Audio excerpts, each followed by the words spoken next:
¿Por qué tantas religiones?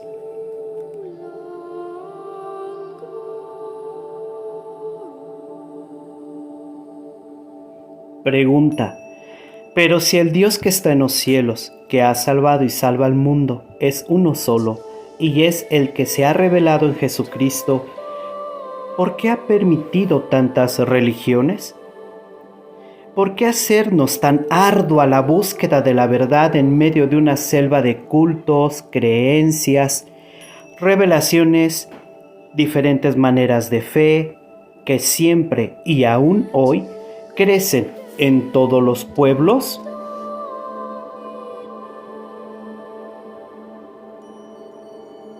Respuesta.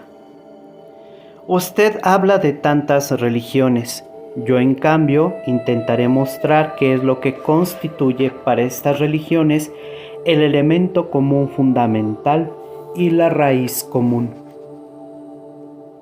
El concilio definió las relaciones de la Iglesia son las religiones no cristianas en la declaración conciliar que comienza con las palabras Nostra Aetate, en nuestro tiempo. Es un documento conciso y sin embargo muy rico. Se halla contenida en él auténtica transmisión de la tradición. Cuando se dice en él corresponde a lo que pensaban los padres de la Iglesia desde los tiempos más antiguos. La revelación cristiana desde su inicio ha mirado la historia espiritual del hombre de una manera en la que entran en cierto modo todas las religiones, mostrando así la unidad del género humano ante el eterno y último destino del hombre. La declaración conciliar habla de esa unidad al referirse a la propensión típica de nuestro tiempo de acercar y unir la humanidad gracias a los medios que dispone la civilización actual. La Iglesia considera el empeño en pro de esta unidad una de sus tareas. Todos los pueblos forman una comunidad. Tienen un mismo origen, puesto que Dios hizo habitar a todo el género humano sobre la faz de la tierra, y tienen también un solo fin último, Dios, cuya providencia, manifestación de bondad y de signos de salvación, se extiende a todos. Los hombres esperan de las diversas religiones la respuesta a los recónditos enigmas de la condición humana, que ayer como hoy turban profundamente el corazón del hombre.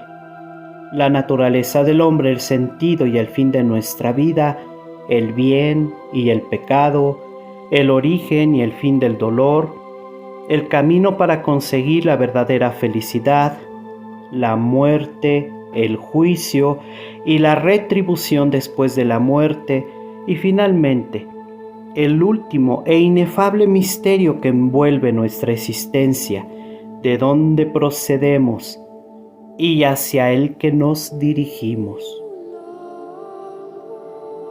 Desde la antigüedad hasta nuestros días, se halla en los diversos pueblos una cierta sensibilidad de aquella misteriosa fuerza que está presente en el curso de las cosas y en los acontecimientos de la vida humana. Y a veces también se reconoce la suprema divinidad y también al Padre. Sensibilidad y conocimiento que impregnan la vida de un íntimo sentido religioso.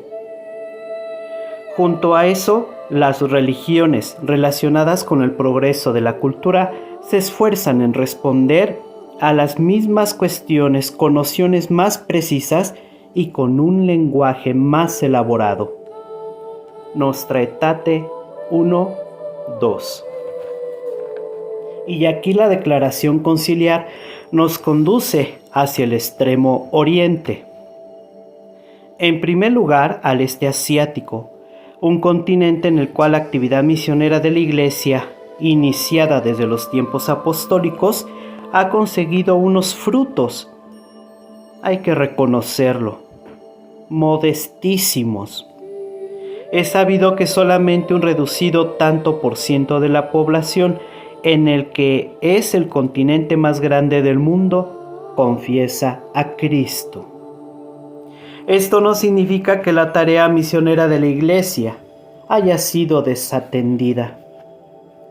Todo lo contrario, el esfuerzo ha sido y es cada vez más intenso, pero la tradición de culturas muy antiguas, anteriores al cristianismo, siguen siendo en Oriente muy fuerte. Si bien la fe en Cristo tiene acceso a los corazones y a las mentes, la imagen de la vida en las sociedades occidentales, en las sociedades que se llaman cristianas, que es más bien un antitestimonio, supone un notable obstáculo para la aceptación del Evangelio. Más de una vez se refirió a eso el Mahatma Gandhi, indio e hindú, a su manera profundamente evangélico, y sin embargo desilusionado por cómo el cristianismo se manifestaba en la vida política y social de las naciones. ¿Podía un hombre que combatía por la liberación de su gran nación de la dependencia colonial aceptar el cristianismo en la forma que le era presentado precisamente por las potencias coloniales? El Concilio Vaticano II ha sido consciente de tales dificultades. Por eso la declaración sobre las relaciones de la Iglesia con el hinduismo y con las otras religiones del Extremo Oriente es tan importante. Leemos: en el hinduismo, los hombres investigan el misterio divino y lo expresan mediante la inagotable fecundidad de los mitos y con los penetrantes esfuerzos de la filosofía. Buscan la liberación de las antiguas de nuestra condición, sea mediante formas de vida ascética, sea a través de la profunda meditación, sea en el refugio en Dios con amor y confianza. En el budismo, según sus varias escuelas, se reconoce la radical insuficiencia de este mundo mudable y se enseña un camino por el que los hombres, con corazón devoto y confiado, se hallan capaces de adquirir el estado de liberación perfecta o de llegar al estado de suprema iluminación por medio de su propio esfuerzo o con la ayuda venida de lo alto. Nostra Aetate 2. Más adelante el concilio recuerda que la Iglesia Católica no rechaza nada de cuanto hay de verdadero y santo en estas religiones. Considera con sincero respeto esos modos de obrar y de vivir, esos preceptos y esas doctrinas que, si bien en muchos puntos diferentes de lo que ella cree y propone, no pocas veces reflejan un destello de aquella verdad que ilumina a todos los hombres. Pero ella anuncia y tiene la obligación de anunciar a Cristo, que es camino, verdad y vida. Juan 14:6, en quien los hombres deben encontrar la plenitud de la vida religiosa y en quien Dios ha reconciliado consigo mismo todas las cosas. Nostra Aetate 2. Las palabras del concilio nos llevan a la convicción desde hace tanto tiempo que enraiza en la tradición de la existencia de los llamados semilla verbi, semillas del verbo, presentes en todas las religiones. Conscientes de eso, la Iglesia procura reconocerlos en estas grandes tradiciones del Extremo Oriente, para trazar sobre el fondo de las necesidades del mundo contemporáneo una especie de camino común. Podemos afirmar que aquí la posición del concilio está inspirada por una solicitud verdaderamente universal. La Iglesia se deja guiar por la fe de que Dios Creador quiere salvar a todos en Jesucristo, único mediador entre Dios y los hombres, porque los ha redimido a todos. El misterio pascual está igualmente abierto a todos los hombres, y en él, para todos está abierto también el camino hacia la salvación eterna. En otro pasaje el concilio dirá que el Espíritu Santo obra eficazmente también fuera del organismo visible de la Iglesia. Confrontar Lumen Gentium 13.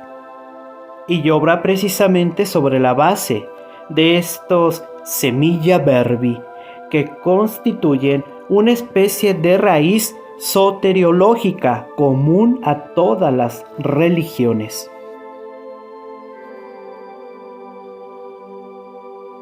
He tenido ocasión de convencerme de eso en numerosas ocasiones, tanto visitando los países del Extremo Oriente como en los encuentros con los representantes de esas religiones, especialmente durante el histórico encuentro de Asís, en el cual nos reunimos para rezar por la paz.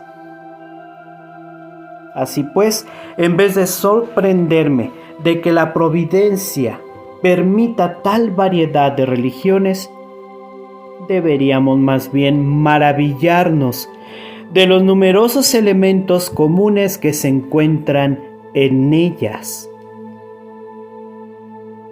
Llegando a este punto, sería oportuno recordar todas las religiones primitivas, las religiones de tipo animista, que proponen en primer plano el culto a los antepasados. Parece que quienes las practican se encuentran especialmente cerca del cristianismo. Con ellos también la actividad misionera de la Iglesia halla más fácilmente un lenguaje común. Hay quizá en esta veneración a los antepasados una cierta preparación para la fe cristiana en la comunión de los santos, por la que todos los creyentes, vivos o muertos, forman una única comunidad, un único cuerpo. La fe en la comunión de los santos es, en definitiva, fe en Cristo, que es la única fuente de vida y de santidad para todos.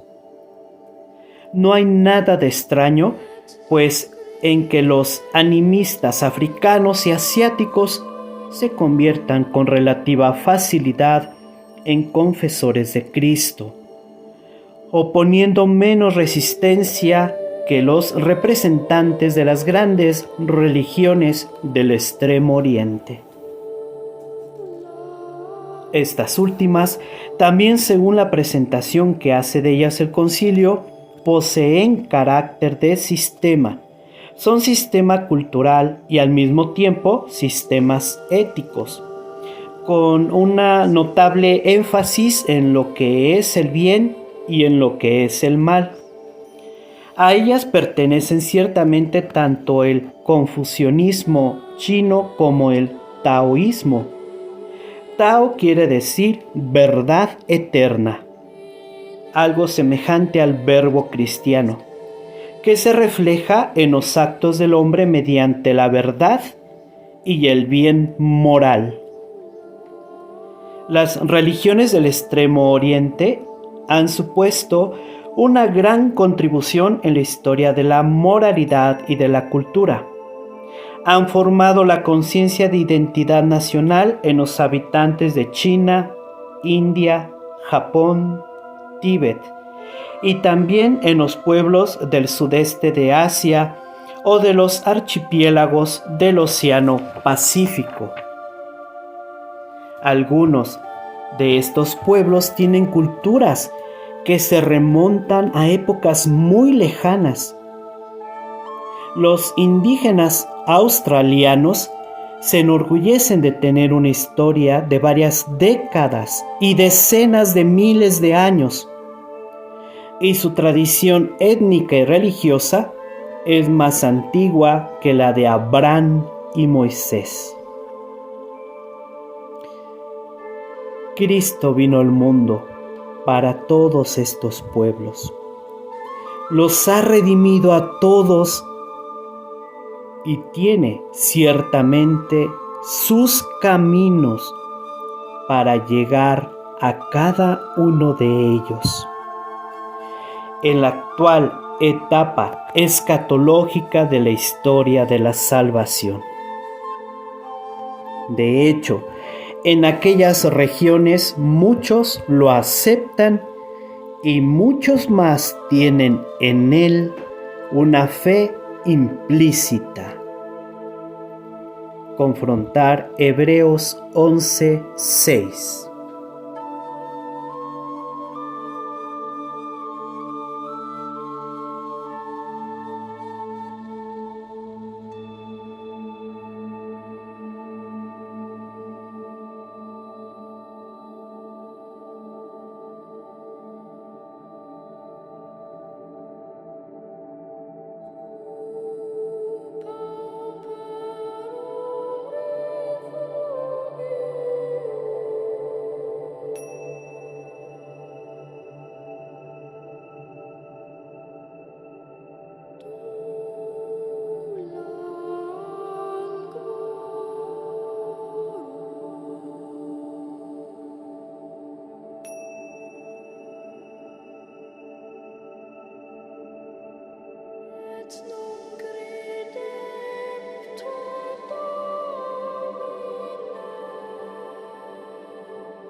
To